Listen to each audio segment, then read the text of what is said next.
معراج کا واقعہ حضور سے جو منقول ہے اس میں آپ نے انبیاء کی شکلیں میں بتائی، کیونکہ انبیاء سے جب آپ کی ملاقات ہوئی تو اس میں آپ نے بتایا کہ حضرت موسیٰ کو میں نے دیکھا کہ لمبے قد کے مالک ہیں اور گھنگریالے بال ہیں آپ کے،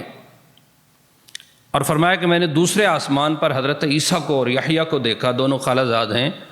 تو حضرت عیسیٰ کے بارے میں آپ نے فرمایا کہ حضرت عیسیٰ اس شکل کے تھے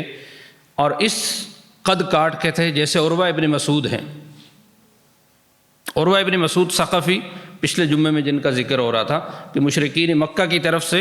جو صلح نامہ ہوا تھا، اس صلح نامہ کے گواہوں میں عروہ ابن مسعود الثقفی بھی تھے۔ بعد میں مسلمان ہوئے اور پھر شہید ہو گئے، لیکن بہت دیر سے مسلمان ہوئے، حنین کی جنگ تک مسلمان نہیں ہوئے۔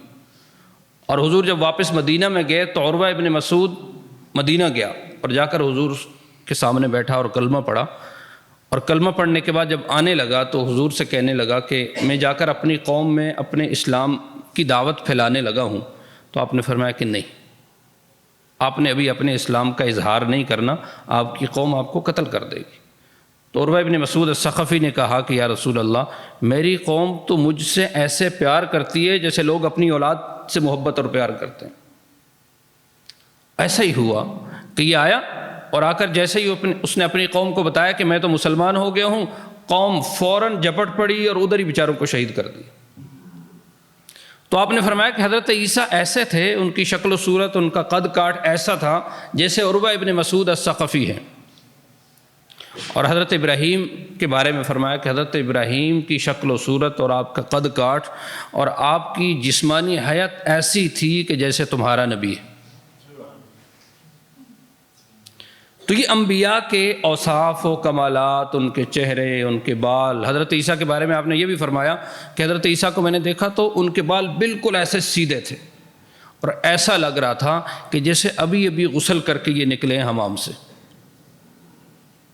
تو یہ جو معراج کا سفر ہے، یہ گویا کہ اللہ تعالیٰ نے جب دیکھا کہ اپنے نبی کو طائف میں ستایا گیا، ابو طالب اور خدیجہ کے بعد مکہ کے لوگوں نے اور ستانا شروع کر دیا،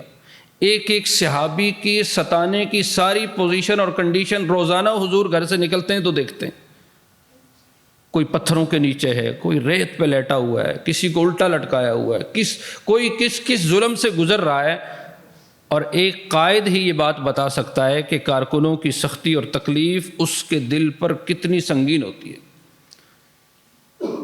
اس کڑن میں اللہ تعالیٰ نے آپ کے دل کو مضبوط کرنے کے لیے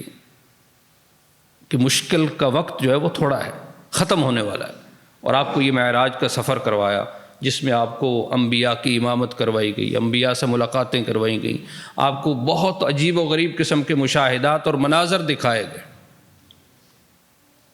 اور اس میں ہر چیز عجیب و غریب ہے، ہر لمحہ ایسا ہے کہ انسان کی عقل اس کو تسلیم کرنے کو تیار نہیں۔